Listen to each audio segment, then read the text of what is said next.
नमस्कार दोस्तों, स्वागत है आपका हमारे चैनल इंद्रधनुषी दुनिया पर। दोस्तों, आज हम बात कर रहे हैं माँ स्कंद माता की। माँ स्कंद माता जो कि नवदुर्गा की 5वीं शक्ति हैं, जिनका एक नाम स्कंद भी है, इसलिए उन्हें स्कंद माता के नाम से जाना जाता है।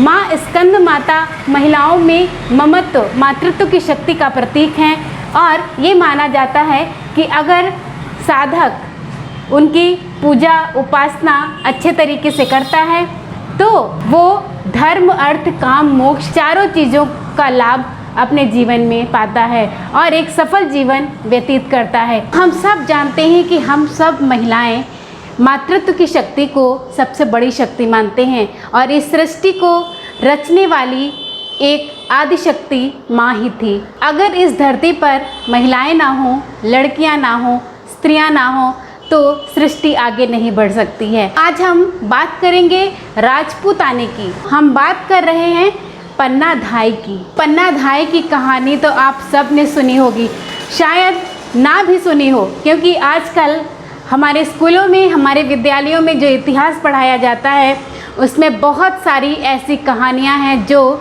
शामिल नहीं हैं। लेकिन हम सब ने अपने बचपन में पन्ना धाय की कहानी को पढ़ा था, उनका चरित्र जो है उसके बारे में समझा था। और मैं आज भी जब भी पन्ना धाय के बारे में सोचती हूँ तो मेरे रोंगटे खड़े हो जाते हैं कि क्या एक महिला एक राज परिवार के बच्चे को बचाने के लिए, एक युवराज को बचाने के लिए अपने सगे बेटे की आहुति दे सकती है, मरने के लिए छोड़ सकती है। ये एक इतना बड़ा बलिदान है जिसे शायद कोई भी औरत करने से पहले 10 बार सोचेगी।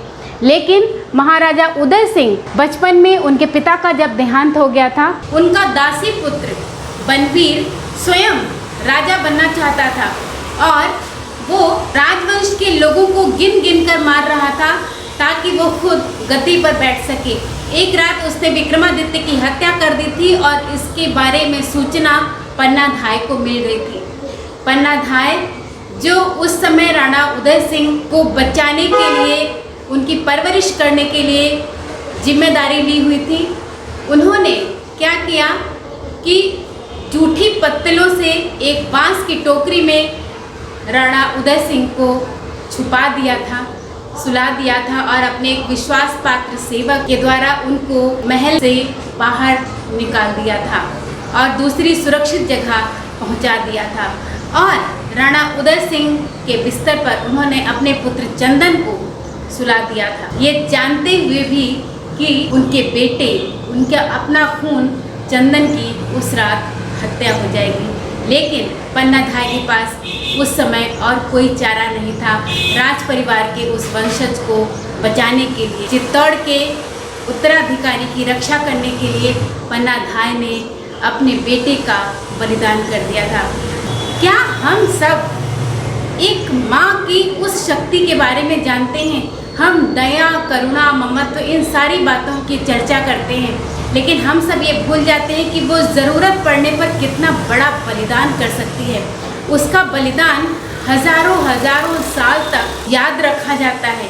पन्ना धाय का बलिदान हम सदियों तक याद रखेंगे और आज ज़रूरत है कि हम अपने बच्चों को, अपने आने वाली पीढ़ियों को ये स्वर्णिम इतिहास बताएं कि हमारे देश में ऐसी ऐसी महिलाएं हुई हैं जिन्होंने राज परिवार को बचाने के लिए, जिन्होंने भारत की गद्दी को सही हाथों में सौंपने के लिए, जिन्होंने भले ही उनका राज्य छोटा हो उसको सही हाथों में जाने के लिए आत्मोत्सर्ग के ऐसे उदाहरण पेश किए हैं जो आज भी हमारे मन को प्रफुल्लित कर देते हैं, हमारे मन में के अंदर ऐसा जोश भर देते हैं। आज जब बहुत सारी कामकाजी महिलाएं अपने बच्चों को दूसरी माँओं के पास छोड़ती हैं तो वे कुछ उसी तरीके का अपेक्षा करती हैं। वे चाहती हैं कि उनका बच्चा उसी तरीके से सुरक्षित रहे जिस तरीके से पन्ना धाय ने राणा उदय सिंह की रक्षा की थी। तो हम सब जब ये अपेक्षा करते हैं कि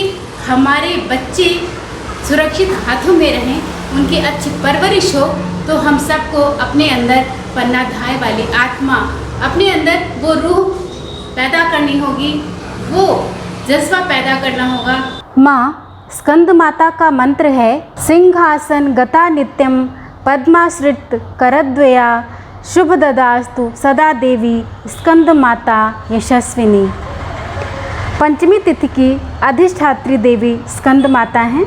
जिन व्यक्तियों को संतान का अभाव हो या संतान ना हो रही हो, अगर वे माता की पूजन अर्चन तथा मंत्र का जप करते हैं तो उसका लाभ अवश्य मिलता है।